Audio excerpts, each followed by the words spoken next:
Ministra Carmen Lúcia discute segurança do julgamento de Lula com a Polícia Federal. Governo de São Paulo pede antecipação de campanha da vacinação fracionada contra a febre amarela. Área de lazer do Parque do Pedroso é totalmente revitalizada. Preço médio da gasolina sobe pela 11ª semana seguida e chega a R$ 4,18 o litro. Rodízio de veículos em São Paulo volta a ser aplicado. Segunda-feira, 15 de janeiro de 2018. Está no ar o J Mais ABC.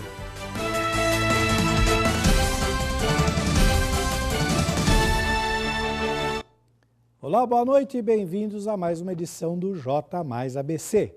A presidente do Supremo Tribunal Federal, Carmen Lúcia, se encontrou com o presidente do Tribunal Regional Federal da 4ª Região, TRF4, o desembargador Carlos Thompson Flores, para discutir sobre a segurança em torno do julgamento do ex-presidente Lula, marcado para o dia 24. O encontro aconteceu nesta segunda-feira. Confira. A assessoria da ministra esclareceu que o tribunal tomou conhecimento de ameaças a juízes pelos jornais. Carmen Lúcia e o diretor-geral da Polícia Federal, Fernando Segovia, devem trocar ideias nesta semana sobre a segurança do julgamento e também sobre a segurança dos juízes. Como a Polícia Federal é subordinada ao Ministério da Justiça, a ministra Carmen Lúcia vai conversar com as autoridades responsáveis sobre a segurança da sessão. Nesta segunda-feira, a ministra se encontrou com o desembargador Carlos Thompson, do TRF4, para discutir sobre o assunto. O STF rechaça qualquer insinuação de que o encontro pedido pelo desembargador tem a ver com o conteúdo do julgamento. Lula não tem foro privilegiado e qualquer recurso sobre ele será no Superior Tribunal de Justiça. Carmen Lúcia também preside o Conselho Nacional de Justiça, que tem um departamento exclusivo para cuidar da segurança de juízes e desembargadores. A assessoria da ministra afirmou que, embora a pauta não tenha sido adiantada, esse foi o principal assunto do encontro. E por falar em precaução, o assunto sobre a febre amarela continua deixando todo mundo cada vez mais atento. E por este motivo, o governo de São Paulo pediu ao Ministério da Saúde para antecipar a campanha da vacinação fracionada, que está prevista para começar no dia 3 de fevereiro. Confira mais essa matéria. A campanha irá ocorrer em 53 municípios, incluindo 6 cidades do Grande ABC. E o diálogo para que a data seja antecipada ainda ocorre entre o governo de São Paulo e o Ministério da Saúde. Segundo a Secretaria Estadual da Saúde, na última semana o número de mortes por febre amarela silvestre no estado de São Paulo subiu para 21. De acordo com o governo estadual, os locais de infecção que resultaram em morte ocorreram nos municípios de Américo Brasiliense, Amparo, Atibaia, Batatais, Itatiba, Jarinu, Mairiporã, Monte Alegre do Sul, Nazaré Paulista, Santa Lúcia e São João da Boa Vista. Além disso, foram confirmados 40 casos de autóctones, ou seja, quando a doença é contraída na própria cidade e não vem de pessoas que viajaram para regiões afetadas. Nesses casos não foram registradas mortes, e os locais com maior índice foram os municípios de Águas da Prata, Américo Brasiliense, Amparo, Atibaia, Caieiras, Campinas, Itatiba, Jundiaí, Mairiporã, Mococa, Cássia dos Coqueiros, Santa Cruz do Rio Pardo e Tuiuti. Agora, é importante lembrar que entre julho de 2016 e janeiro deste ano, há registro de 2.491 mortes de primatas entre macacos, bugios e outras espécies, mortos ou doentes. Desses, 617 animais estavam contaminados pela febre amarela. Mudando de assunto, vamos falar agora de trânsito. Para não haver problemas no tráfego, a Prefeitura de Santo André proibiu a circulação de veículos pesados em algumas ruas da cidade. Confira.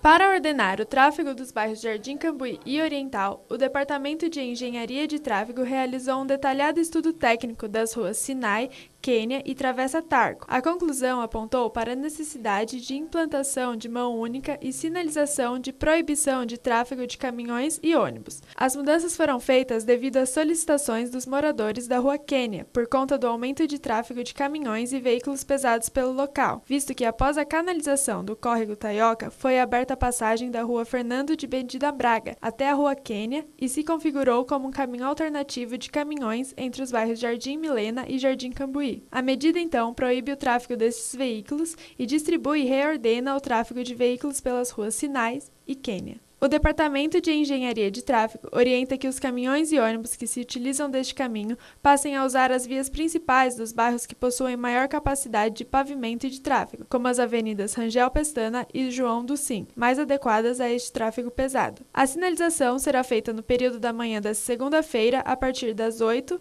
com término previsto para o início da tarde.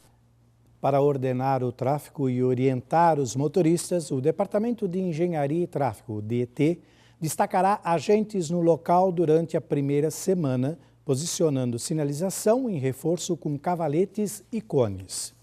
Ainda falando de Santo André, atenção moradores, porque temos uma ótima notícia. A área de lazer com churrasqueiras do Parque do Pedroso foi totalmente revitalizada. Nossa repórter Isabel Rufino foi até lá e conta tudo pra gente agora. Veja como é. No último domingo, foi entregue no Parque Natural Municipal do Pedroso a revitalização da área de lazer. Entre as melhorias estão 47 churrasqueiras que foram liberadas para a população e 15 bancos que passaram por revitalização, além de 6 quiosques, mesas e lixeiras que também foram reformados. As obras no Parque do Pedroso foram realizadas com recursos provenientes de um termo de ajustamento de conduta, firmado com a mediação do Ministério Público. No início de 2017, parte dos recursos já havia sido utilizada para a reconstrução da passarela de entrada do parque. Já as novas melhorias na área de lazer custaram, em média, R$ 143 mil. Legal! Gostou do espaço? Ficou curioso para conhecer? Então não perca mais tempo. O parque está localizado na Estrada do Pedroso, número 3000, no Parque Miami. Nem a forte chuva afastou o público que prestigiou o show da cantora Nayara Azevedo. O segundo dia do Festival de Verão do Riacho Grande foi um grande sucesso. Veja como foi. O segundo dia do Festival de Verão do Riacho Grande, que aconteceu nesse domingo, reuniu 15 mil pessoas e contou com a presença da cantora Nayara Azevedo. Idealizado pela Prefeitura de São Bernardo, o evento repete o mesmo formato do ano passado, promovendo shows gratuitos e sem custos para os cofres públicos. No palco montado às margens da represa Billings, Nayara Azevedo animou o público presente, que cantou junto os principais sucessos de sua carreira, como o hit R$ 50 e ex do seu atual. No próximo final de semana, quem vai agitar a Orla da Prainha será o sertanejo Felipe Araújo no sábado, dia 20, e a dupla Maiara e Maraísa no domingo, dia 21. O Festival de Verão receberá ainda o grupo Sorriso Maroto no dia 27 e César Menotti Fabiano no dia 28. Para a segurança, o evento teve a presença do efetivo da Polícia Militar e da Guarda Civil Municipal, que trabalharam com o apoio da Polícia Rodoviária e agentes do trânsito. Ao final de semana que vem tem muito mais, viu? Então fique atento e não perca essa grande dica. E agora chegou a vez da participação dos nossos amigos telespectadores aqui no J Mais ABC.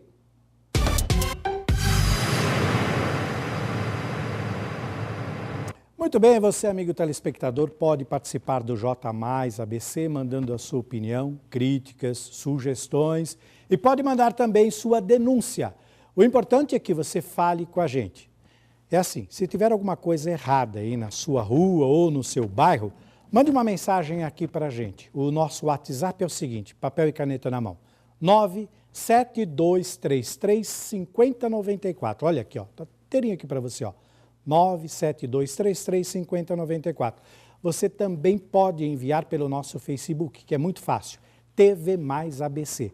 Aproveite e curta a nossa página para ficar por dentro de todas as notícias. Mas olha, é muito importante que você deixe seu nome completo e de onde está falando. É legal também ter foto, viu? Participe, utilize esta nova ferramenta que estamos disponibilizando já há algum tempo e quem sabe você aparece aqui, olha, na telinha da TV+, e ainda consegue chamar a atenção em relação ao problema apontado. Então vamos ver quem são os nossos participantes de hoje, acionando o nosso painel aqui. 2 participações, vamos começar por essa daqui, é o amigo Marcelo Toledo de Santo André, ele mandou via Facebook.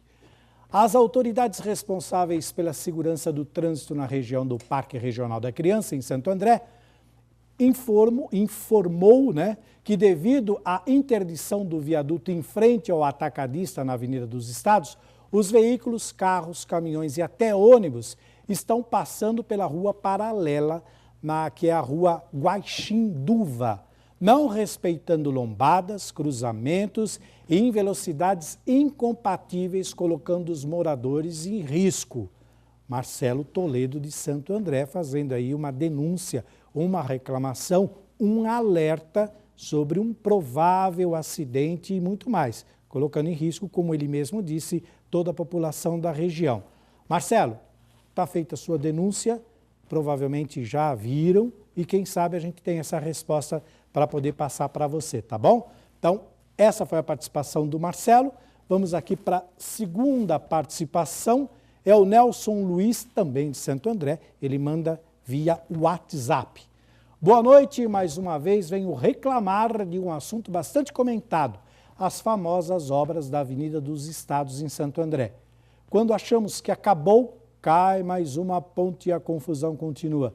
Não está dando para andar mais no município em certos horários, que é ainda pior. Gostaria de saber quando medidas serão tomadas. O Nelson Luiz de Santo André, um amigo nosso, está sempre acompanhando aqui. Grande abraço, viu, Nelson? Obrigado por prestigiar tanto.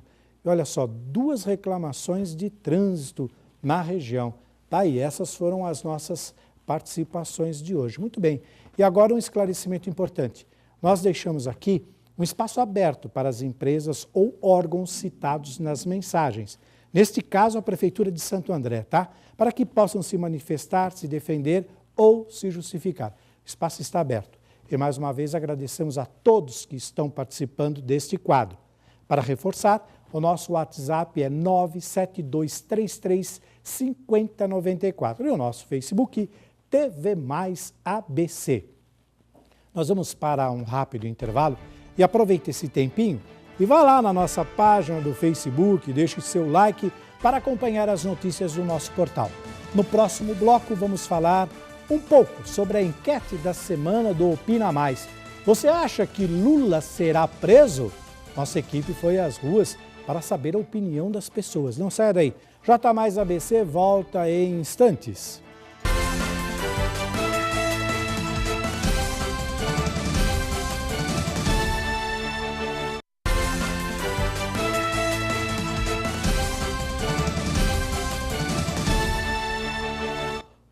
Você que acompanha o J Mais ABC já conhece o nosso quadro Opina Mais. E se você ainda não conhece, eu explico agora como ele funciona.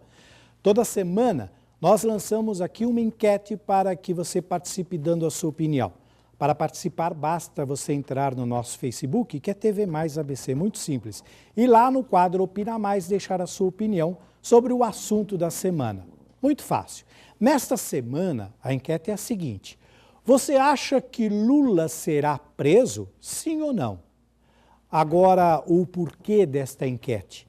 No próximo dia 24, o ex-presidente Luiz Inácio Lula da Silva, do PT, será julgado no Tribunal Regional Federal da 4ª Região, no chamado processo do triplex. No momento em que o petista lidera algumas pesquisas de intenção de voto para presidente, a confirmação da condenação pode torná-lo inelegível e até mesmo levá-lo à cadeia.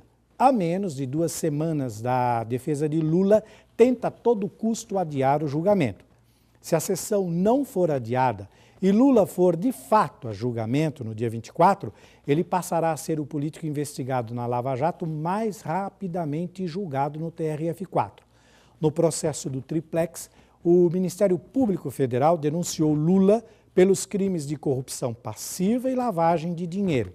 Para os procuradores, o ex-presidente recebeu 3,7 milhões de reais em propina da construtora OAS, com dinheiro oriundo dos contratos com a Petrobras, em esquema criminoso em que o petista teria conhecimento. Atualmente, o ex-presidente responde a 3 denúncias que foram formuladas pela Força-Tarefa da Lava Jato em Curitiba. A primeira, que já foi julgada por Sérgio Moro, está em fase de recurso no mesmo Tribunal Regional Federal da 4ª Região, em Porto Alegre.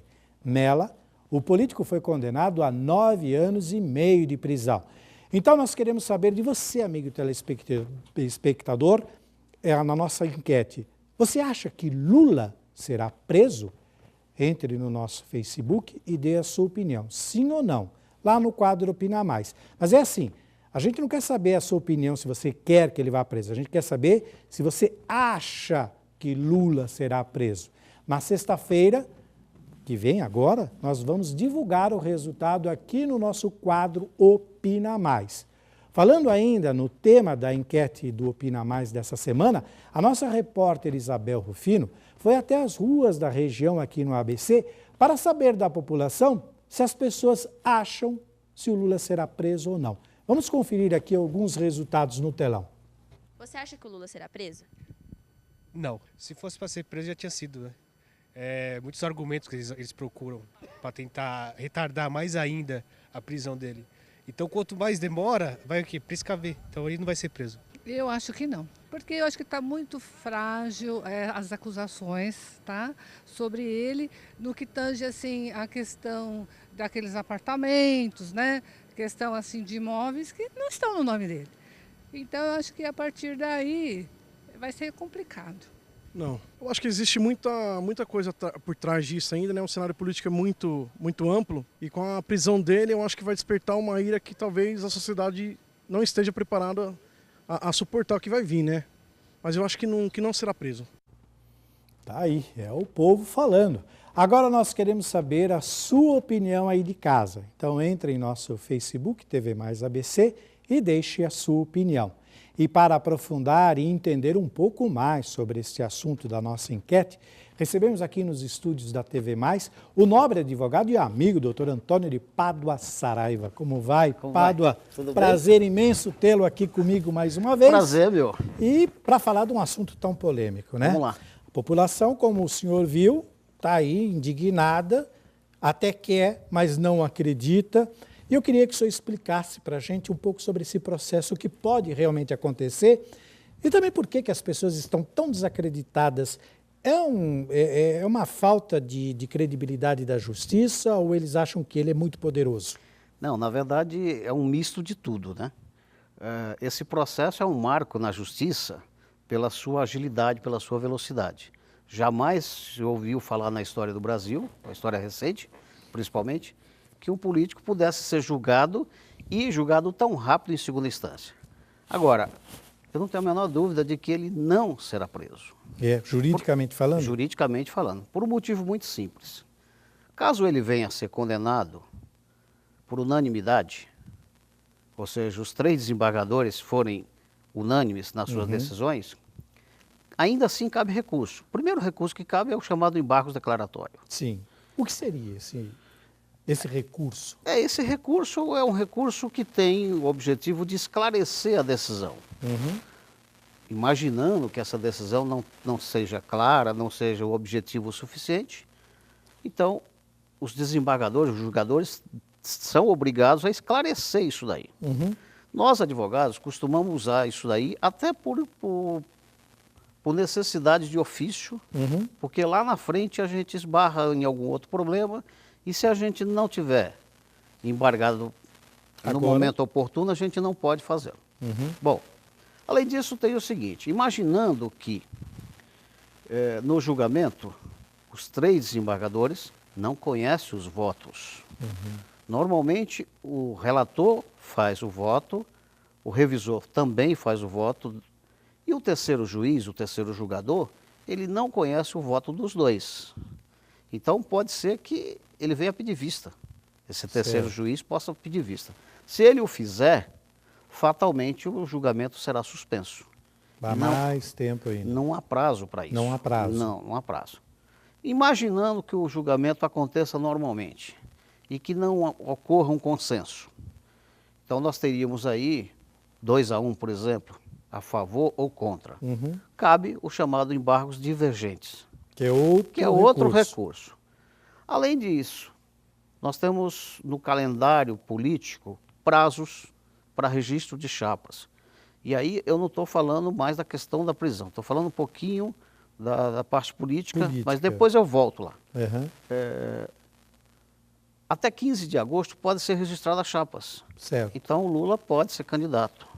Se ele não tiver nenhum problema até esta data, dificilmente o TSE vai impugnar a candidatura dele. Bom, há um consenso no Supremo Tribunal Federal de que as decisões de segunda instância, ou seja, as condenações confirmadas num julgamento no tribunal, são passíveis de cumprimento imediato. Porém, isso está em fase de mudança. O ministro Gilmar Mendes é um efêmero defensor disso. Sim. De que não ocorra a prisão tão logo haja a condenação em segunda instância. Certo. Então, juntando tudo isso daí, eu entendo que não há clima político e jurídico. Então vamos tentar fazer um resumo aqui. Vamos entender que ele seja condenado agora. Cabem os recursos, isso vai levar tempo. Sim. Ele vai lá e confirma a sua candidatura. Ok. Se até a eleição, no caso dele ser eleito, não houver condenação, a vida segue normal para ele. Se houver condenação, a condenação mesmo, efetivados, os recursos não deram certo e ele tiver a ordem de prisão inscrito, aí ele não pode mais concorrer. Não. Se houver. Não. Na verdade é assim, ele pode concorrer à eleição, ele pode inclusive ser eleito. Ele pode vir a ser eleito. Ele não vai poder ser diplomado. Ele não vai acontecer antes. Se acontecer antes. Se isso não acontecer até lá, ele vai tomar posse normalmente. Diplomado, aí o processo para. Aí o processo para. O processo para. Aí o Supremo vai ter que se posicionar. Entendi. Então, o Pleno, os 11 ministros do Supremo terão que se posicionar. Então existe aí um prazo político, um prazo jurídico que pode fazer com que realmente ele não vá para a cadeia. Faz uma grande diferença tudo isso. Essa questão de prazo em matéria de direito é primordial, é fundamental. E os advogados, bons advogados que o Lula tem, sabem disso. Sim. Sabem disso e estão jogando com isso. Tanto que a primeira ação deles é adiar este julgamento. Não conseguindo, vai ter o julgamento, mas aí cabem esses dois recursos, isso vai levar bastante tempo, ele deve estar contando com o prazo da inscrição, deve estar contando com o prazo da eleição, deve estar contando com o prazo da diplomação. Exatamente. E aí ele vai ganhar todo o mandato dele, mais um pouco se ele for reeleito. Aí nós estaríamos avançando muito além da coisa, porque eu diria que a coisa para no primeiro mandato, porque aí no segundo mandato ele já não seria ficha limpa, teria uma decisão sobre isso e tal. Mas, imaginando um cenário onde ele possa vir a ser eleito e ele possa ser diplomado, todo esse processo fica parado. E aí somando essas questões... Ele passa a ter foro privilegiado, que ele não tem hoje. Então, somando todas essas questões que o senhor aqui colocou muito bem, o fato dele ter sido condenado, ter bons advogados que sabem usar as brechas da lei, principalmente os prazos, numa escala de 1 a 10, quanto dele ser preso? Eu diria que 1. Então, o povo que falou para a nossa repórter Isabel, eles têm razão. Eles têm razão, mas... Eles estão desacreditados. Não que eles tenham, talvez, esse conhecimento jurídico para afirmar. Isso, esse é o ponto. Eles estão desacreditados porque os políticos fizeram com que nós desacreditássemos na classe.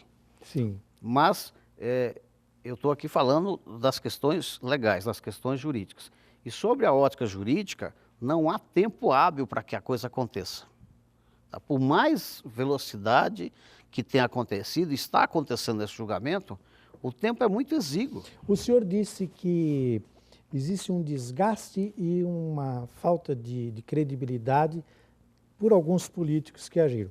Agora, em acontecer isso tudo que foi colocado aqui, não vai aumentar também o descrédito com a justiça? A justiça, na verdade, ela já vem recebendo esse descrédito, lamentavelmente, por algumas posturas de alguns ministros, como foi o caso recente envolvendo aquele empresário de ônibus no Rio de Janeiro. Sim, Barata. Ele foi preso 3 vezes e 3 vezes ele foi solto a mando do ministro Gilmar Mendes. Sim. Então, tudo isso cria na população um descrédito muito grande, né? Mas a população continua refém dessa situação. Eu entendo que existe um instrumento muito bom na mão da população e a população não sabe utilizar. Qual seria? Que é o voto. O voto. É o voto. Historicamente, a gente não tem uma reformulação do parlamento maior que 20%. E precisaria que isso acontecesse num universo maior. Mas será que nós teremos um quadro de novos políticos, novas caras na política, para que a gente pudesse escolher melhor? Infelizmente, não. Então nós vamos ter o mesmo quadro. Infelizmente, não.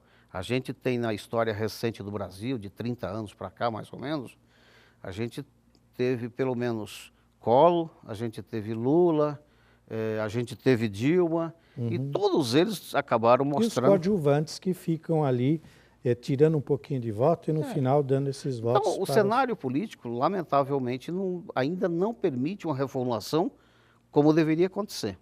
Bom, então a gente já tem mais ou menos aqui uma prévia do que nós vamos ter na sexta-feira no resultado do Opina Mais. Existe mais um descrédito da população, efetivamente, em relação à justiça, do que efetivamente um conhecimento técnico, até porque nem eu e nem muita gente não temos esse conhecimento. Eu milito na justiça como advogado há mais de 30 anos.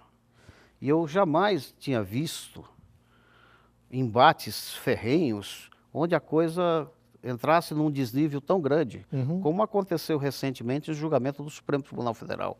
Ministro Barroso se degladiando com o ministro Gilmar. Sim, quer dizer, tudo isso fere a imagem da justiça. A imagem da justiça tem que ser uma imagem austera. Não é possível que homens com notório saber jurídico cheguem lá e foram colocados lá por escolha, passaram por sabatina no Senado, passaram por etapas, né? Tem currículos grandiosos, e ainda assim chegam e fazem o papel que eles fizeram. Então... Recebemos aqui no nosso estúdio o Dr. Antônio Pádua, grande amigo, advogado, que tentou esclarecer de alguma forma essa situação complicada, mas real, que vivemos atualmente no cenário político. Doutor, muito obrigado por sua presença. Obrigado. Até uma próxima. Agradeço. Muito obrigado pelo esclarecimento, mas é um assunto, como o senhor disse, levou 30 anos para o senhor entender e não vamos aqui em 5 minutos tentar esclarecer. Leva muito mais tempo. Obrigado. Nós vamos para outro rápido intervalo e aproveite esse tempinho, vá lá na nossa página no Facebook e deixe seu like para acompanhar as notícias do nosso portal. No próximo bloco você confere as notícias sobre esporte, previsão do tempo e outros assuntos aqui no J+. Não saia daí, voltamos em instantes.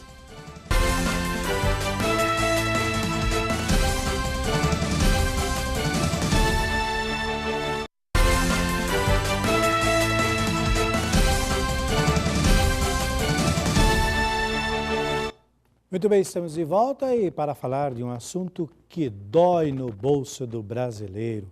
O preço médio da gasolina para o consumidor final subiu pela 11ª semana seguida e chegou a R$ 4,18 o litro, segundo dados divulgados na última sexta-feira, dia 12, pela Agência Nacional do Petróleo, Gás Natural e Biocombustíveis, ANP. Veja a matéria a seguir.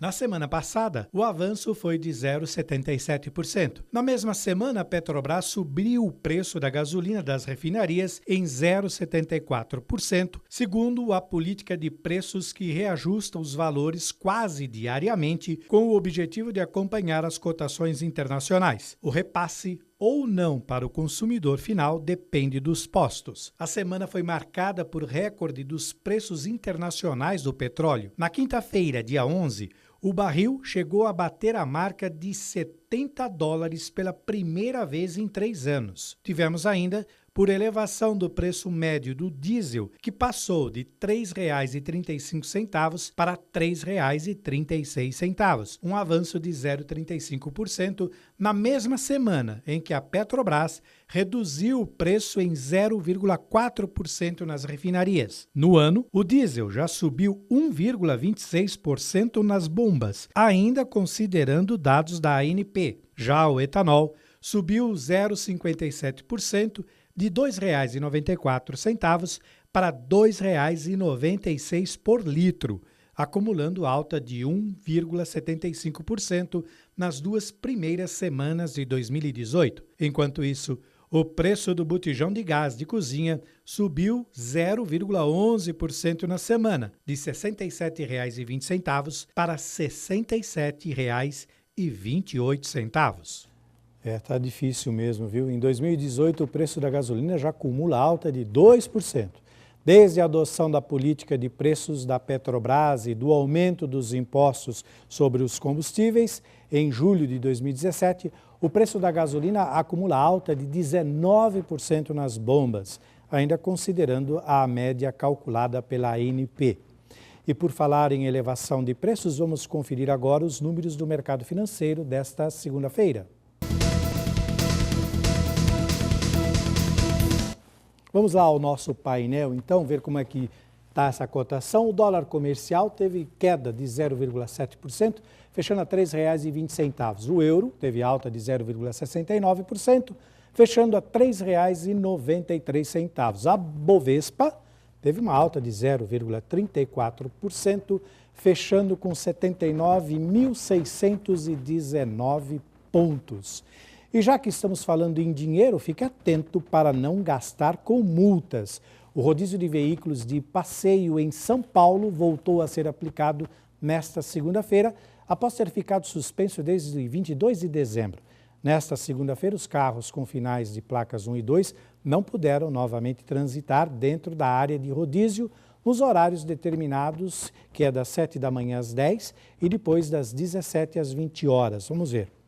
No período de suspensão temporária do rodízio, seguiram valendo normalmente o rodízio de placas para veículos pesados, os caminhões, e as demais restrições, zona de máxima restrição à circulação de caminhões e a zona de máxima restrição ao fretamento. O rodízio restringe a circulação de veículos no anel viário da cidade nos períodos da manhã, das 7 às 10 horas, e da tarde, das 17 às 20 horas. Nesses horários, dependendo da placa do carro e do dia da semana, veículos ficam impedidos de circular em vários locais. E olha só, transitar em locais e horários não permitidos pela regulamentação prevista no Código de Trânsito Brasileiro implica em infração de trânsito de nível médio, resultando em multa no valor de R$ 130,16 e acréscimo de 4 pontos na carteira de habilitação do motorista. Amanhã, terça-feira, estão impedidos de circular nos horários do rodízio os veículos com finais de placa 3 e 4. Então, fique bem atentos, viu? Hoje o dia foi de sol entre nuvens e bem abafado aqui no ABC e em outras partes do estado. Então, agora vamos conferir a previsão do tempo para amanhã.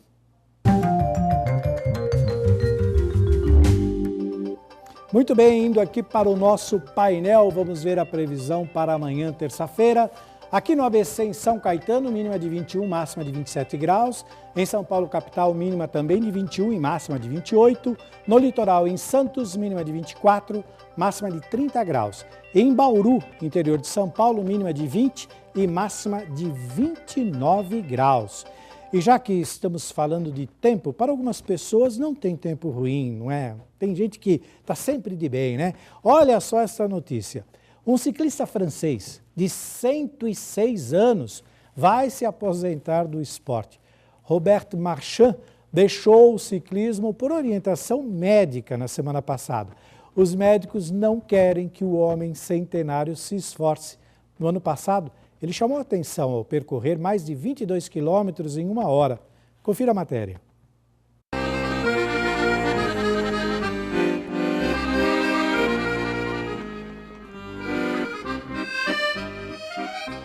O francês Robert Marchand vai abandonar o ciclismo aos 106 anos de idade. De acordo com amigos, os médicos não querem que o homem centenário faça muito esforço. Robert Marchand estabeleceu os recordes para ciclistas de mais de 100 anos e depois definiu a marca para maiores de 105 anos. As categorias foram criadas especialmente para ele, já que não há rivais. Em janeiro de 2017, o ciclista amador percorreu mais de 22 quilômetros em 1 hora. A façanha foi transmitida ao vivo e transformou Marchand em um personagem popular na França. Em agosto de 2017, ele conquistou o título de campeão do mundo de ciclismo em estrada para maiores de 105 anos em uma prova sem concorrentes.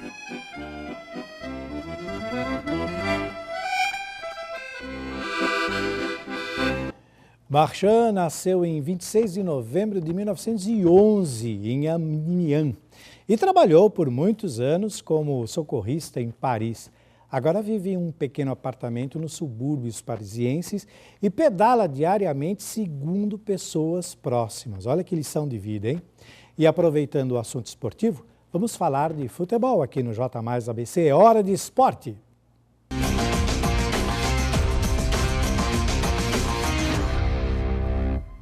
A Copa São Paulo de Futebol Júnior, também conhecida como Copinha, entra em sua fase de oitavas de final. E os times paulistas classificados já têm seus adversários definidos. Vamos ver aqui nos telões os confrontos. O São Paulo enfrenta o Cruzeiro hoje, às 8 da noite. O Corinthians enfrenta o Avaí amanhã, às 7h15 da noite. O Palmeiras e a Portuguesa também jogam amanhã. O Palmeiras contra o Vasco às 3 da tarde e a Portuguesa às 16 horas recebe o Goiás nesses confrontos aqui em que os paulistas estão aí se sobressaindo. Hoje tivemos também a partida entre Santos e Atlético Paranaense. O jogo foi realizado na cidade de Franca às 17h30 e o placar final foi Santos 2, Atlético Paranaense 0. O Santos agora enfrenta o Internacional. E na Florida Cup, o Corinthians perdeu de virada para o Rangers da Escócia por 4-2, como você vê aqui no nosso painel. Olha, Corinthians 2, Rangers da Escócia 4. Vamos então ver os gols dessa partida?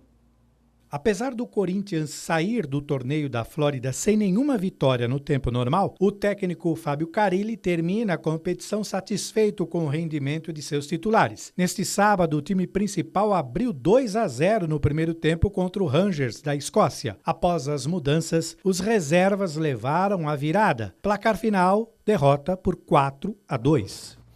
O Corinthians voltou para o Brasil no domingo e estreia no Paulistão na quarta-feira, dia 17, contra a Ponte Preta, às 21h45 no Pacaembu.